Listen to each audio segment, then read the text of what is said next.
The object of this experiment is to determine the BH curve of a ring specimen of cast iron by the ballistic galvanometer method. So shown here, shown here is the circuit diagram that will be employed in order to perform the experiment, and the components shown in this circuit diagram comprise of the DC supply of 12 volts here. Then we have a variable resistance connected here that will allow the current to vary through the magnetizing winding. And then we have an ammeter here. Shown here is the switch, which in fact is termed as reversing switch or written as reversing switch in the manual. So this is simply a DPDT, a double pole double throw switch, and is used as reversing switch in this experiment. Then we have coils which are shown in the circuit diagram to be accompanying primary and secondary winding. In fact, this is the magnetizing winding and this is the surge coil. Then we have a resistance box and the Hilbert's magnetic standard, in short written as HMS, which is shown here. Then the key in order to short the galvanometer. Now we try to correlate the equipments that are actually used in the experiment with the circuit components. So this is the 12 volt supply through which we'll be giving or we will be providing the current to the circuit. This is the rheostat which is used for varying the resistance, or in other words, it is employed to vary the current through the primary winding. This is the ammeter which will be used to measure the current through the circuit. This is the DPDT, or is termed as the reversing switch in this experiment. This is the coil which comprises of primary and secondary winding. So if you can see, it comprises of two terminals on right side and two on left side. So the two terminals corresponding to the right will be used as primary. So you will be having this magnetic ring specimen. So this is the specimen for which the BH curve is to be drawn. So on this ring specimen comprises of primary windings and a secondary winding. So the primary winding will have its input at one side by the terminals shown here, and the secondary will have the terminals shown on the other side. Then we have the resistance box which will be used to vary the resistance.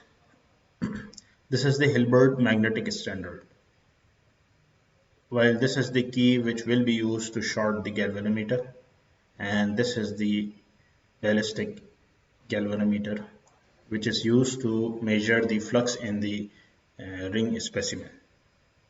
So it is suggested that you go through the laboratory manual and understand that how the circuit diagram works and what are the different components. If you're not able to understand, for example, if you don't remember what is ballistic galvanometer, then it is suggested that you go through the theory part of this galvanometer, that how it works.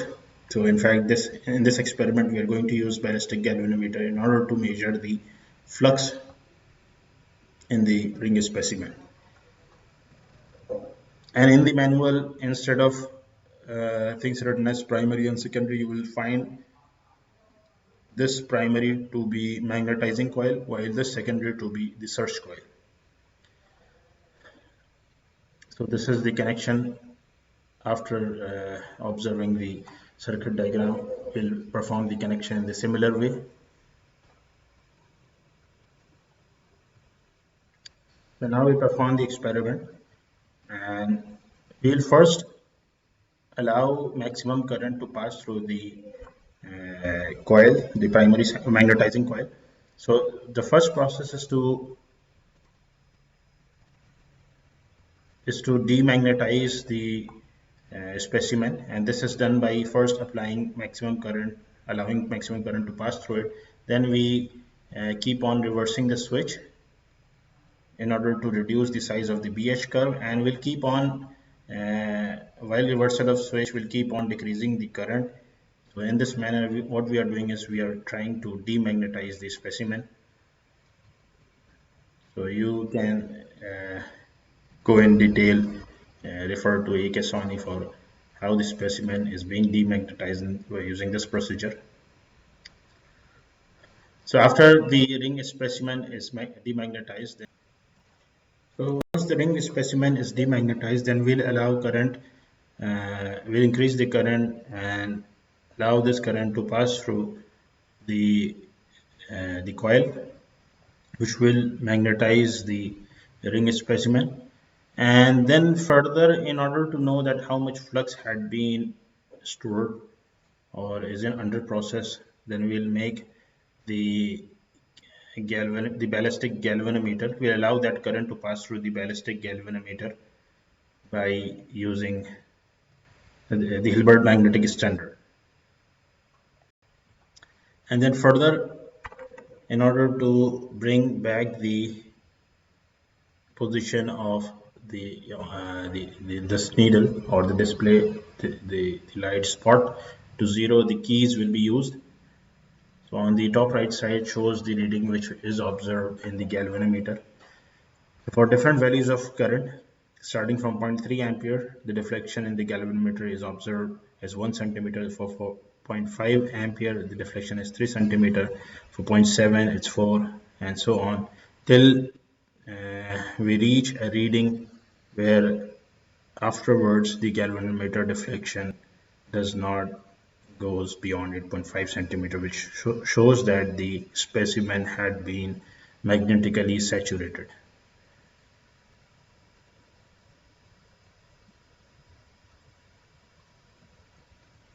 Now you are required to submit a report which will be accompanying the calculations and the graph of the BH curve related to the observations taken for the specimen.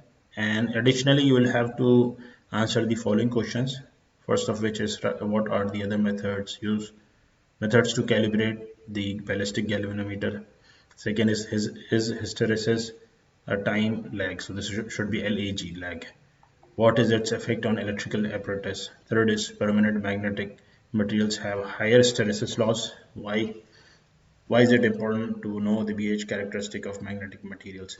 And fifth is draw the BH curve of the given specimen. So these are the five questions that are also given in the manual that had been handed over to you.